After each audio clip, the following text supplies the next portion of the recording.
Welcome back to our series of help videos for the Cancer Data Explorer.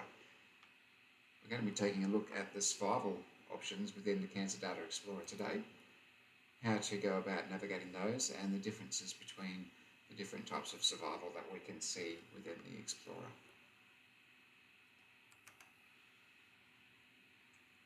You'll note under the survival tab again we have three separate tabs. We have overall survival, which is just the number of people still alive at a certain point in time after their cancer diagnosis. So you can see here for Queensland that we have 86% of Queenslanders diagnosed with cancer are alive 5 years following their diagnosis. We have a relative survival option, and what this allows us to do is it compares people who have been diagnosed with cancer and what their survival looks like by comparison to those people who don't have cancer within the population. And lastly, we have a Kaplan-Meier graph, which allows you to visualize survival over time for various cancers. So I'm just going to show the difference and how to use overall and relative survival. And what we might do is focus in on melanoma. So you can see here for melanoma that at 5-year survival is 86%. There is a bit of a difference by age group, and you can see that it's actually very high for people aged under 40. It starts to drop a little bit for those aged 40 to 64, but it's a fair bit lower at 76% for those aged 65 plus. Now we know that as people tend to age, the risk of dying does increase, and so these may not all be melanoma deaths. So what relative survival allows us to do is to compare survival amongst people who have melanoma versus survival in those who do not. And so compared to people without melanoma, people aged 65 plus who are diagnosed with melanoma, their 5-year relative survival is actually 92%.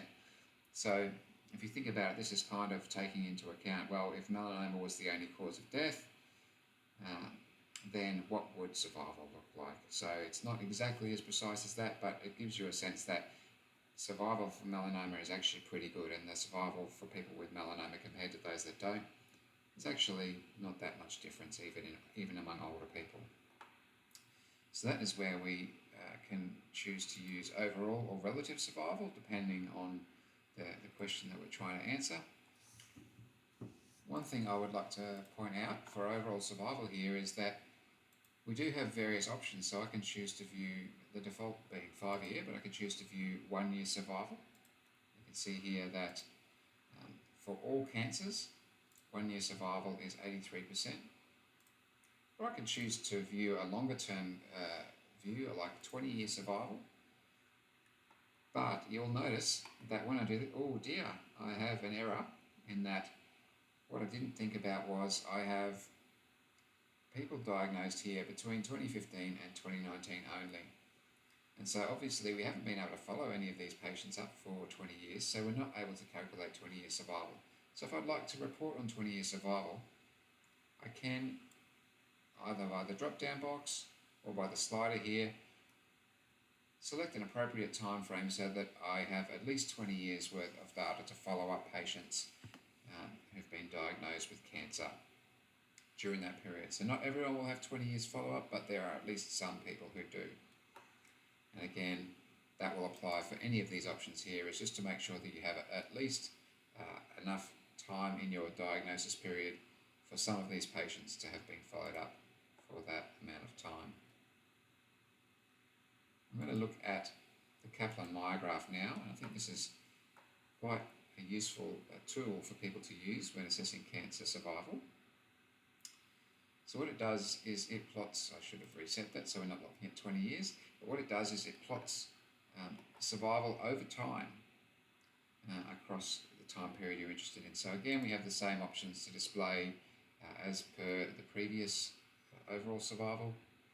So I might be interested in 15-year survival, and again, I know that I do need to go back and select more data so that we've got, and I might be interested in, particularly my study might have been for people diagnosed in this 5-year window, 2004 to 2008. So I'm going to focus on them, and I'm going to focus on what does survival look like for those patients.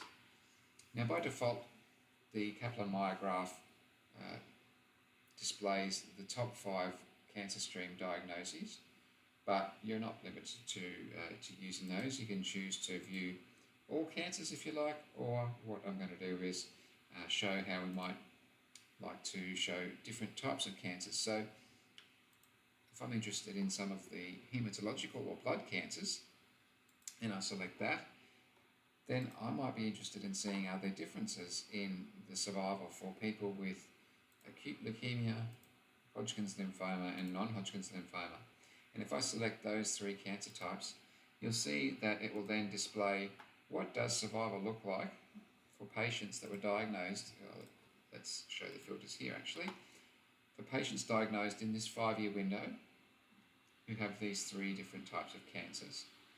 And so you can see that acute leukemia has quite a marked survival decrease here in the first 2 or 3 years, and after that it tends to flatten off, and I guess potentially that's where we would start to be looking at being chronic leukemia rather than acute. But we have Hodgkin's lymphoma and non-Hodgkin's lymphoma, so this is a useful tool when comparing survival across different cancer types, or for example if I am interested in, let's just reset this again, if I'm interested in one cancer only, let's have a look at colorectal cancers, we've used this example before, but I'm interested in seeing differences in survival. Are there any differences between males and females? And I can choose to display by sex. And you can see here there's not too much difference, especially over that first 3 years. They're really quite close together, and even at the end we have 65 and 62. Those numbers are pretty close together, so not too much difference in survival. Or I could choose, as we did before, to say visualize the difference in survival between colon cancers and rectal cancers specifically by selecting those 2.